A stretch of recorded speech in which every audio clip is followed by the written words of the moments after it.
wabarakatuh. Alhamdulillah nahmaduhu wa nasta'inu wa nastaghfiruh wa na'udzu billahi min syururi anfusina wa min sayyiati a'malina. May yahdihillahu fala mudhillalah wa may yudlil fala hadiyalah. Asyhadu an la ilaha illallah wahdahu la syarikalah wa asyhadu anna Muhammadan abduhu wa rasuluh alladzi la nabiyya ba'da. Allahumma shalli ala Muhammad wa ala ali Muhammad. Amma ba'du. Wa ya ayyuhal hadiruna wal hadirat, usikum wa nafsi taqallah faqad fazal muttaqun. Alhamdulillah, dengan izin Allah Subhanahu wa taala berkumpul kita di rumah yang berbahagia ini, yaitu dalam rangka acara walimatul urus, yaitu pernikahan dari anak kita, yaitu Mukhtar Hidayatullah dengan Ananda Bella,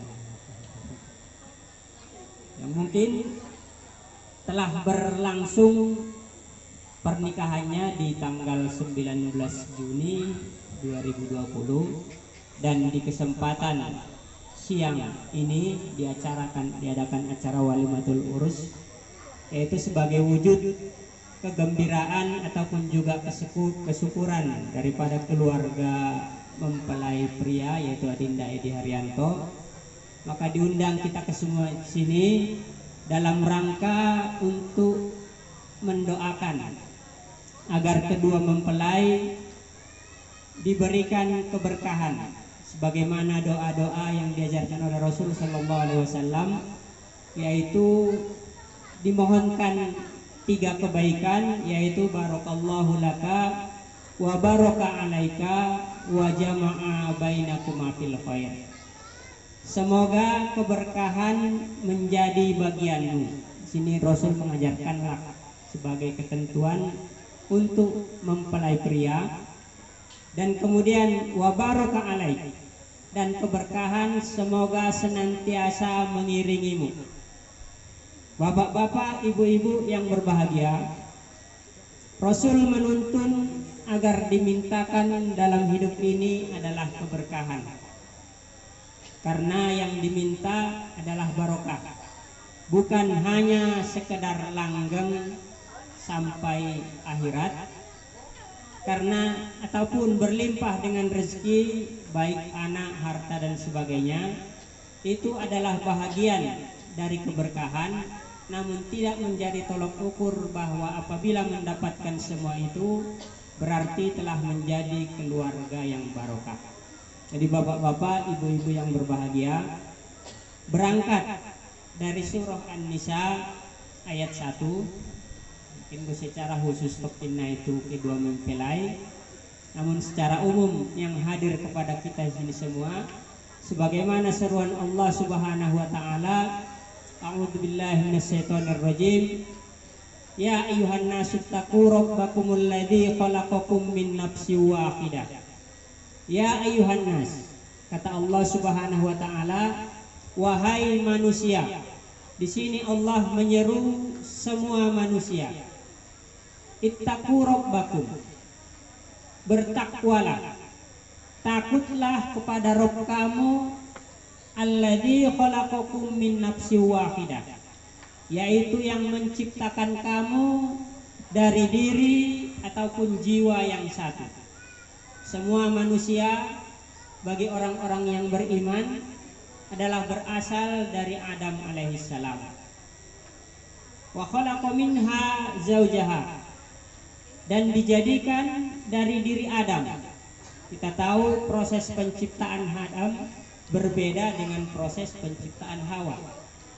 Maka Hawa diciptakan adalah dengan diambil dari tulang rusuk Adam yang paling atas, tulang rusuk kiri, maka jadilah Hawa. Kemudian wa khalaqa minha zaujaha wa basta, dan dikembangbiakkan minhuma, yaitu dari Adam dan Hawa, dari keduanya, rijalan katsir, yaitu laki-laki yang banyak, wa nisaa, dan juga perempuan. Wattaqullah, dan bertakwalah kepada Allah. Innallaha kana alaikum raqiba. Sesungguhnya Allah atas kalian adalah Maha mengawasi. Sebelumnya, wattaqullahal tasaaluna bihi wal arham. Dan bertakwalah kalian kepada Allah yang dengan namanya lah kalian saling meminta. Wattaqullah. Jadi hadirin bapak-bapak, ibu-ibu yang berbahagia, terlebih-lebih kedua mempelai, itu adalah asal-usul daripada sejarah keberadaan manusia di muka bumi ini. Dan dari Adam Allah menciptakan Hawa, makanya dikenalkan kepada kita, sebagaimana juga ayat surah Ar-Rum tadi yang dibacakan oleh anak kita, merupakan proses daripada keberagaman manusia. Manusia tidak sama, sebagaimana laki-laki juga dan perempuan adalah tidak sama. Laisa dzakaru kal unsa. Dan laki-laki tidaklah sama dengan wanita. Jadi bapak-bapak, ibu-ibu yang berbahagia, mudah-mudahan dari acara Walimatul Urus ini kita bisa membawa kebaikan untuk diri kita dan juga membawa kebaikan kepada keluarga kita dengan keberkahan acara yang kita adakan di siang hari ini. Begitupun apa yang dicita-citakan oleh ahli bait dan yang diharapkan oleh Ananda berdua, mudah-mudahan bisa beroleh kebaikan dan limpahan yang banyak, dan senantiasa pula dikumpulkan wa jama'a bainakuma fil khair, dan dikumpulkan kedua mempelai ini dalam kebaikan demi kebaikan, karena kebaikanlah yang bermanfaat dalam kehidupan kita, baik di dunia, terlebih-lebih lagi nanti tatkala kita meninggalkan dunia ini, untuk mempertanggungjawabkan segala aktivitas yang kita perbuat selama berada di muka bumi, dengan dimulai nanti pertanggungjawaban tatkala kita menghuni perut bumi. Jadi hadirin yang berbahagia, terlebih-lebih kedua mempelai, perlu kita ketahui acara yang kita hadiri pada saat ini adalah setelah terjadinya acara ijab kabul beberapa hari yang lalu. Dalam bahasa Al-Quran, peristiwa ini adalah sesuatu yang besar. Dikatakan mitsaqon ghalidho, yaitu perjanjian yang kokoh, perjanjian yang teguh. Karena ini bukan peristiwa sembarangan. Di dalam Al-Quran, Allah Subhanahu wa Ta'ala menukil mitsaqon ghalidho ini berada di dalam 3 tempat, menunjukkan besarnya, menunjukkan beratnya daripada akad ataupun ikatan ini. Yang pertama adalah dalam surah An-Nisa ayat 21, wa akhadna minkum mitsaqon ghalidho, dan mereka para wanita, mereka para istri-istri, akhadna minkum, mereka telah mengambil dari kamu mitsaqon ghalidho, yaitu perjanjian yang berat, perjanjian yang kuat, perjanjian yang kokoh. Jadi bapak-bapak dan ibu-ibu yang berbahagia, 3 mitsaqon ghalidho di dalam Al-Quran. Apabila di ayat yang ke-154 masih dalam surah An-Nisa juga, Allah Subhanahu wa Ta'ala mengatakan wa akhadna minhum mitsaqon ghalidho. Ini adalah perjanjian antara Allah Subhanahu wa Ta'ala dengan Bani Israel, di mana pada waktu itu gunung diangkat di atas kepala mereka. Kemudian mereka dipaksa untuk berjanji. Di antara janji tersebut adalah untuk tidak melanggar kehormatan di hari Sabtu. Budi sunat somal tabege ima sebagai hari Sabat ini dari hari Sabtu. dong Sabtu hari ke-7. Sabati Sabtu, Sabatun. Dan mereka melanggar janji tersebut.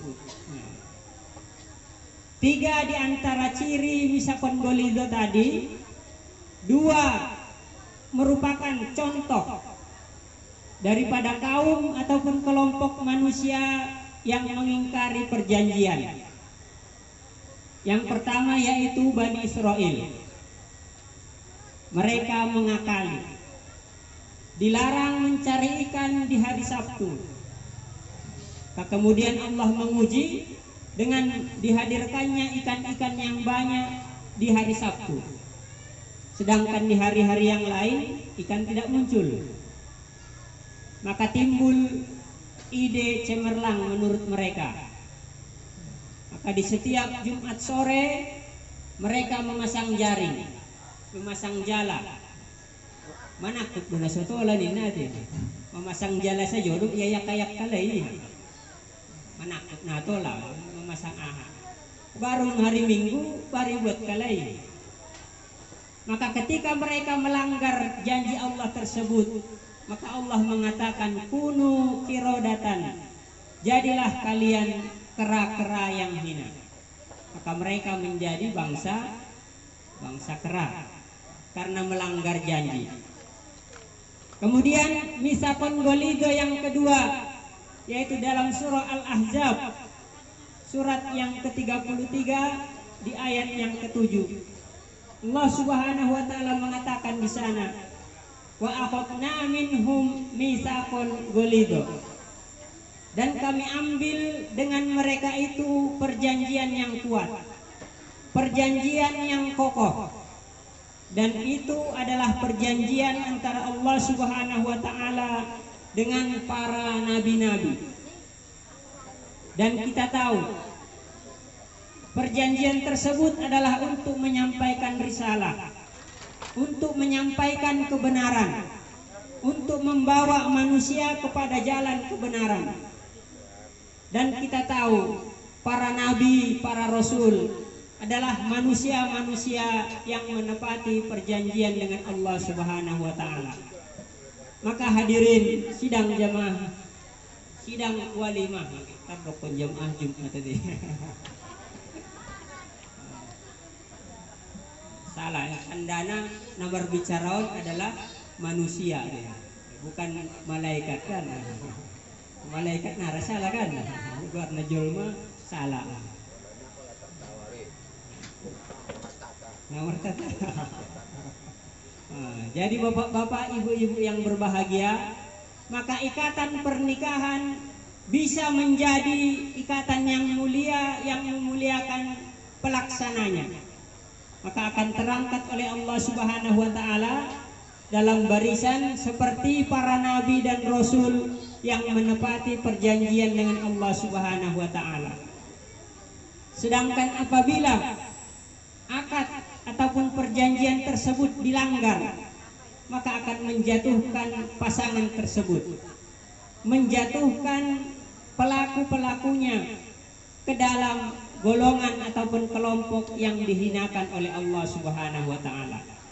Jadi tujuan daripada pernikahan adalah litaskunu ilaiha, supaya kalian merasa tenang dengannya. Itu harapan setiap orang-orang yang beriman. Makanya doa-doa yang dilantunkan oleh orang-orang yang beriman yang sering kita dengar sebagaimana dinukil Allah Subhanahu wa taala dalam surah Al-Furqan ayat 74, Rabbana hab lana min azwajina wa dzurriyyatina qurrata a'yun waj'alna lil muttaqina imama. Rabbana hab lana, ya Rabb kami, berikanlah kepada kami azwaj, pasangan. Jadi untuk mewujudkan keluarga sakinah adalah dengan beroleh pasangan terlebih dahulu dari bapak-bapak dan ibu-ibu. Dan tidak semua manusia mendapatkan pasangan sesuai dengan yang diinginkannya.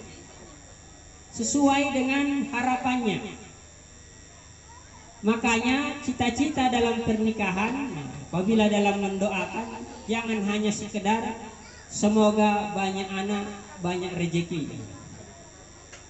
Karena itu tidak cukup. Karena belum tentu yang banyak anaknya, banyak rezekinya, rukun dalam kacamata manusia itu menunjukkan keluarga yang harmonis dan keluarga yang barokah. Belum tentu. Ataupun banyak anaknya, karena ada contoh-contoh yang Allah paparkan bagaimana keluarga-keluarga yang barokah dalam kondisi kehidupan yang apa adanya. Rasul sallallahu alaihi wasallam dikatakan dalam Al-Qur'an, wa azwajuhu ummahatukum, dan istri-istrinya, istri-istri Nabi adalah ibu-ibu kalian, ibu-ibu orang-orang yang beriman. Dan kita tahu Rasul sallallahu alaihi wasallam hanya beroleh anak dari istrinya yang bernama Khadijah dan Maria. Namun mereka dikatakan sebagai ibu-ibu orang-orang yang beriman. Adam sebagai contoh manusia yang sempurna, maka Allah berikan penggelaran yang